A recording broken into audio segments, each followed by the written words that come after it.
आज की क्लास में आप सभी का स्वागत है। टेंस से संबंधित क्लास चल रही थी।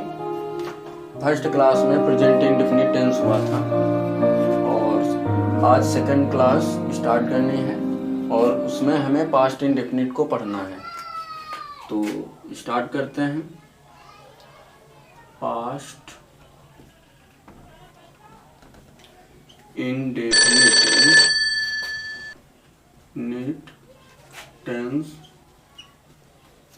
Affirmative sentence. Affirmative sentence.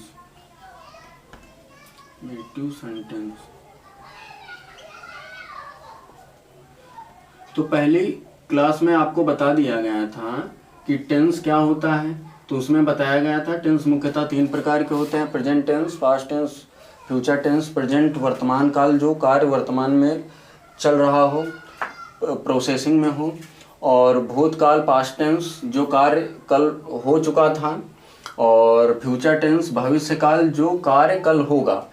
तो टेंस के 3 टाइप थे: present tense, past tense, future tense. और प्रत्येक टेंस के 4 पार्ट थे।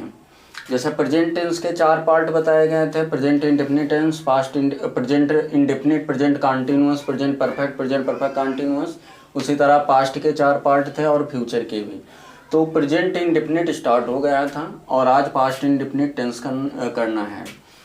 तो देखते हैं जरा। सबसे पहले हमेशा टेंस पढ़ते समय ये नोटिस करना चाहिए कि हमें पहचान पता होनी चाहिए। तो पहचान क्या है? अगर सेंटेंस के अंत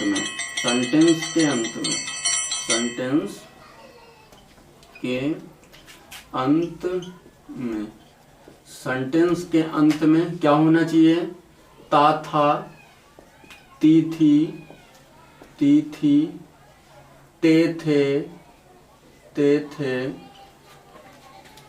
उसके बाद या, ये, ए, ई, आदि की साउंड निकले। आदि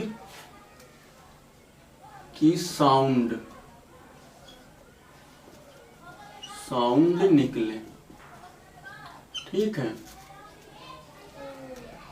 तो हमेशा सेंटेंस के अंत में ता, था, ती, थी, ते, थे, या फिर या, ये, ए, ई इत्यादि की क्या निकले? साउंड निकले। तो वो सारे पास्ट इंडेफिनिट टेंस होते हैं। तो हमेशा पहचान जरूरी होती है। किसी भी टेंस की पहचान अति आवश्यक है। उसके बाद हम रूल को जो है अप्लाई करते हैं। तो पहचान तो ये हो गई। उसके बाद रूल क्या है? रूल कुछ नहीं है, सिर्फ हमें बस इतना याद रखना है, मेन वर्ब की सेकेंड फॉर्म यूज करते हैं। इसमें मेन वर्ब की सेकेंड फॉर्म यूज करी जाती है। मेन वर्ब की सेकेंड फॉर्म, यही रूल है।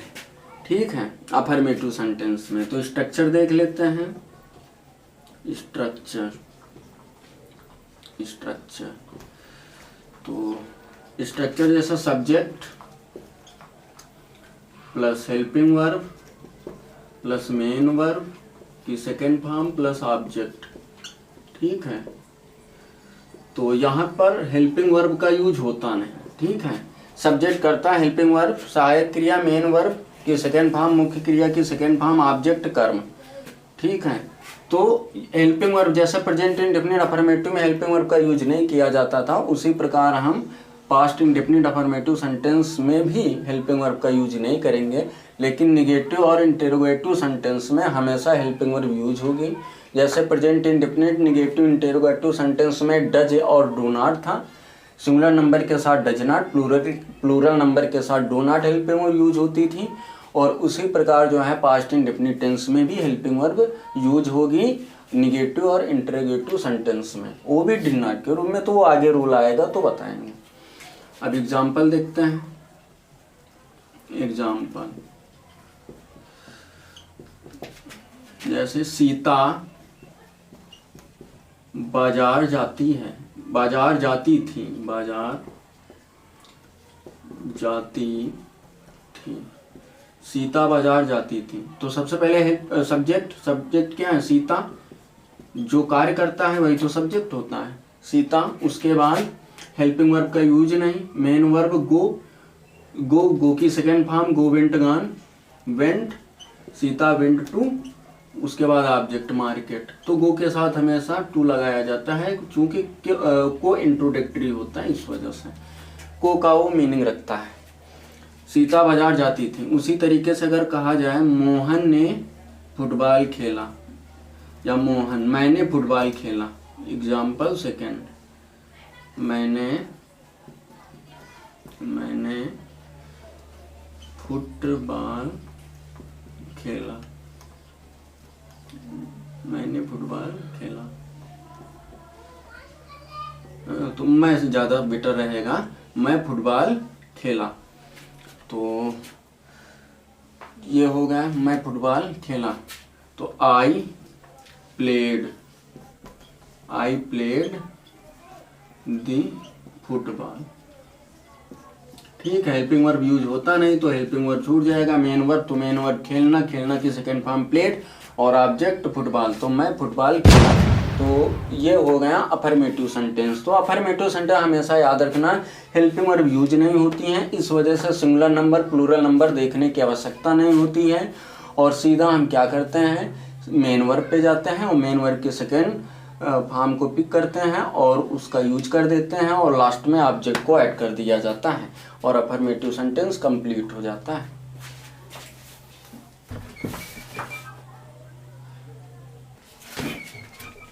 निगेटिव सेंटेंस, नकारात्मक वाक्य पास्ट इंडेफिनिट टेंस में। तो पहचान तो वही सेम रहती है, बस रूल देखना है। तो रूल देखो जरा, रूल क्या होता है इसमें, चाहे सिंगुलर नंबर का सब्जेक्ट हो चाहे प्लूरल नंबर का सब्जेक्ट हो, सब्जेक्ट चाहे सिंगुलर नंबर का हो, सब्जेक्ट चाहे सिंगुलर नंबर का हो चाहे प्लूरल नंबर का, हमेशा याद रखना हेल्पिंग वर्ब जो यूज होगी वो डिड नॉट यूज होगी, did not helping verb use होगी। पर प्रेजेंट इंडेफिनिट टेंस में ऐसा नहीं था। ठीक है, प्रेजेंट इंडेफिनिट में सिंगुलर नंबर होता था तो डज नॉट, प्लूरल होता था डू नॉट। ठीक है, और आपको पता है सिंगुलर नंबर के सब्जेक्ट कौन से होते थे, ही सी। सिंगुलर नंबर के सब्जेक्ट क्या होते थे, he she it name, he she it name, he she it name. और प्लूरल नंबर के subject I we you they, I we you they. तो सिंगुलर नंबर के सब्जेक्ट एक वचन करता ही से इट नेम और प्लूरल नंबर के सब्जेक्ट बहुवचन करता आई वी यू दे। ठीक है, तो हमेशा रूल देखो जरा, सिंगुलर नंबर का सब्जेक्ट हो प्लूरल नंबर, इन दोनों के साथ हेल्पिंग और डिड नॉट एक ही हेल्पिंग और यूज होगी। और लेकिन अगर प्रेजेंट इंडेफिनिट टेंस होता है तो वहाँ इंडिविजुअल अलग अलग हेल्पिंग वर्ब का यूज किया जाता है। सिंगुलर नंबर होता है तो वहाँ डज नॉट, प्लूरल होता है तो डू नॉट। अब सीधा हम स्ट्रक्चर देखते हैं, उसके बाद एग्जाम्पल। स्ट्रक्चर, तो स्ट्रक्चर देखो जैसे सब्जेक्ट,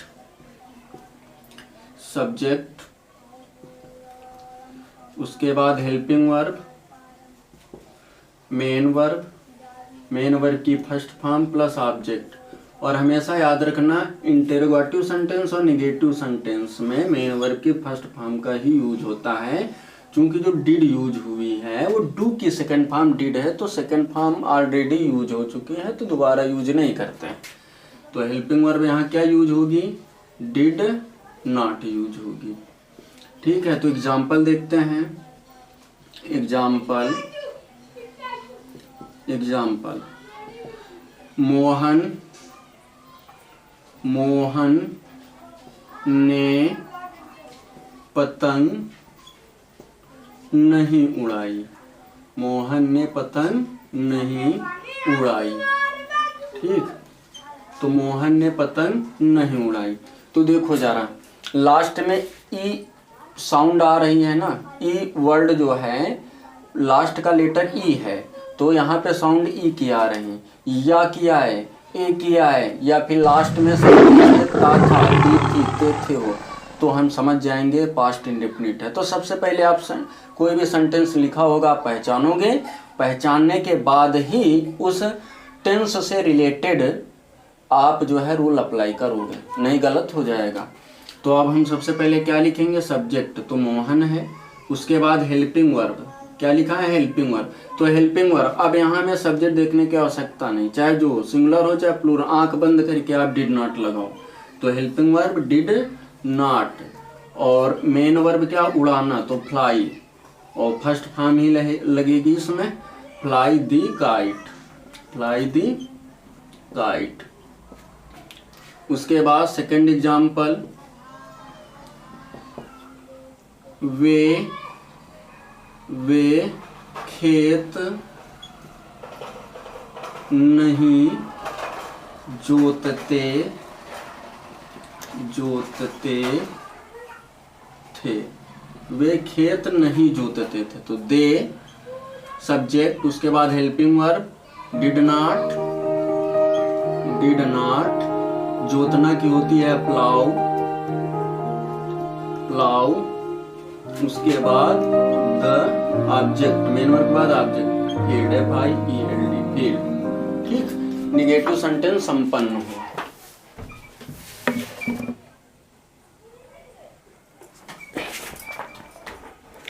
इंटेरोगेटिव सेंटेंस, प्रश्नवाचक वाक्य। ठीक है, अब प्रश्नवाचक वाक्य दो टाइप के होते हैं, एक व्हाट टाइप और एक व्हाई टाइप, है ना। तो दो टाइप के होते हैं। फर्स्ट टाइप फर्स्ट, ये तुम्हारे होते हैं व्हाट टाइप। इसको हम यस आर नो क्वेश्चन भी बोलते हैं, इसको हम यस आर नो क्वेश्चंस भी बोलते हैं, यस आर नो क्वेश्चंस। और ऐसे सेंटेंस की शुरुआत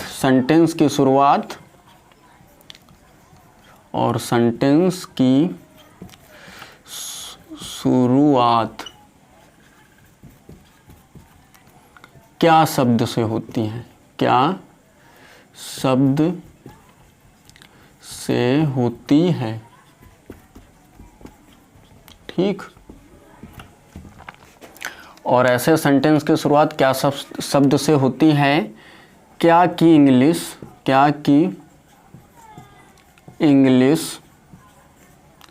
नहीं लिखते।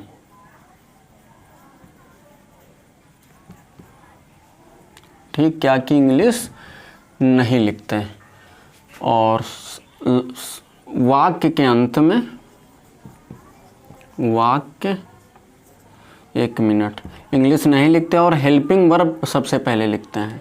सबसे पहले हम क्या लिखेंगे, सबसे पहले हम हेल्पिंग वर्ब यूज करेंगे, सबसे पहले हेल्पिंग वर्ब यूज करते हैं। ठीक, सबसे पहले हम हेल्पिंग वर्ब यूज करते हैं।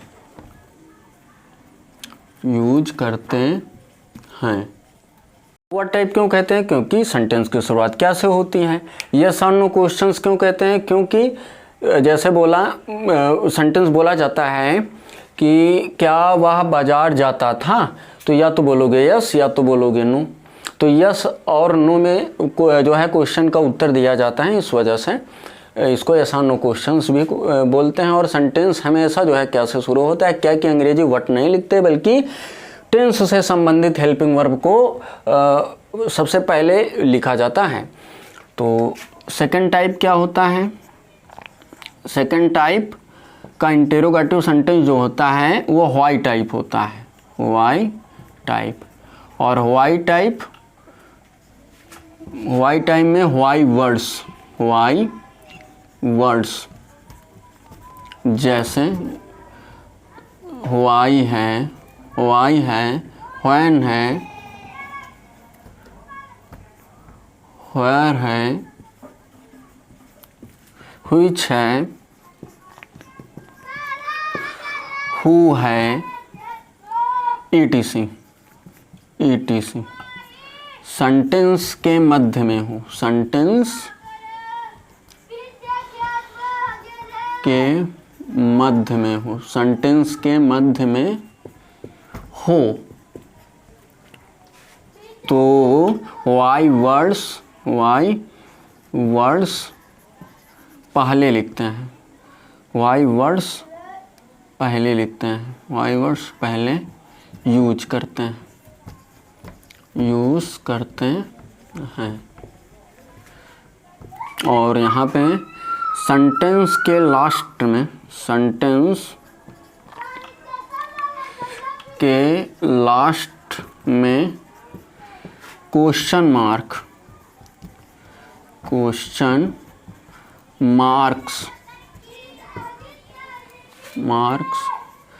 सिंबल अवश्य लगाते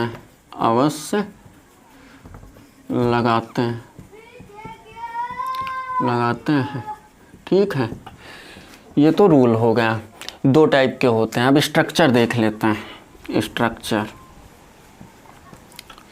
स्ट्रक्चर अगर व्हाट टाइप का सेंटेंस है, स्ट्रक्चर मतलब फर्स्ट टाइप का, तो यहाँ हेल्पिंग वर्ब सबसे पहले, उसके बाद सब्जेक्ट अगर निगेटिव इंटरोगेटिव निगेटिव है तो not, helping verb subject plus not, main verb first form plus object. ये व्हाट टाइप का स्ट्रक्चर है। ठीक है, और हेल्पिंग वर्ब यहाँ किस रूप में होगी वो तो तुम्हें पता है, डिड नॉट, डिड के फॉर्म में। ठीक, सब्जेक्ट के बाद नॉट लगा दिया जाता है। उसके बाद दूसरा स्ट्रक्चर देखूं तो वाई वर्ड्स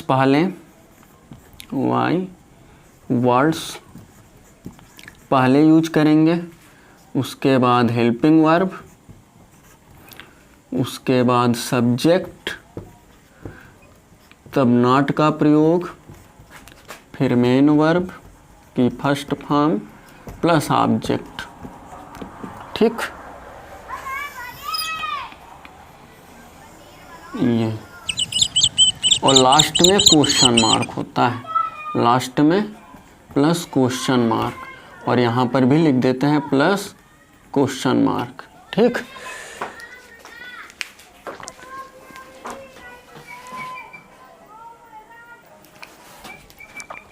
एग्जाम्पल देखते हैं।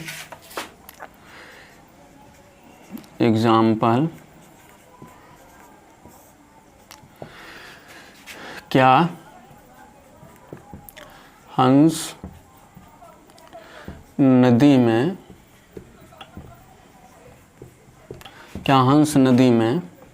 नहीं तैरते थे? Question mark. क्या हंस नदी में नहीं तैरते थे? Example first.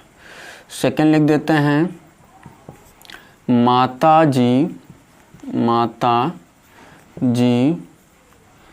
खाना क्यों बना रही थी?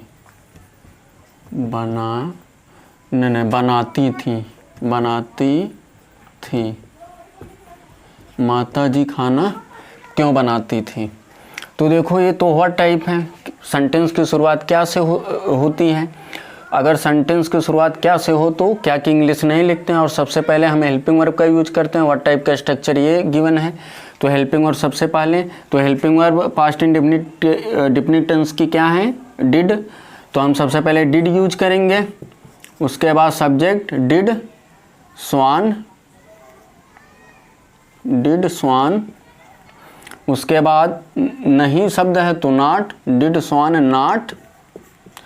उसके बाद मेन और फर्स्ट फॉर्म स्विम, उसके बाद ऑब्जेक्ट प्रपोजिशन इन है तो इन यूज करेंगे, did swan not swim in the river, object last में तो रिवर। ठीक, ये हो गया। क्वेश्चन मार्क लगाएंगे, इंटेरोगेटिव सेंटेंस लास्ट में क्वेश्चन मार्क अवश्य लगेगा। सेकंड देखो, सेकंड टाइप क्या था? Why type. वाई टाइप अगर सेंटेंस के बीच में हो तो वाई वर्ड्स जो भी गिवन होगा उसको हम सबसे पहले लिखेंगे, तो वाई। उसके बाद हेल्पिंग वर्ब देखो जरा, यहाँ helping verb why did not, तो डिड। उसके बाद सब्जेक्ट वाई डिड मदर, और बनाना तो यहाँ खाना बनाया नहीं जाता, पकाया जाता है। Why did mother cook the food, cook the food. ठीक, तो ये तुम्हारा इंटेरोगेटिव सेंटेंस कंप्लीट हुआ।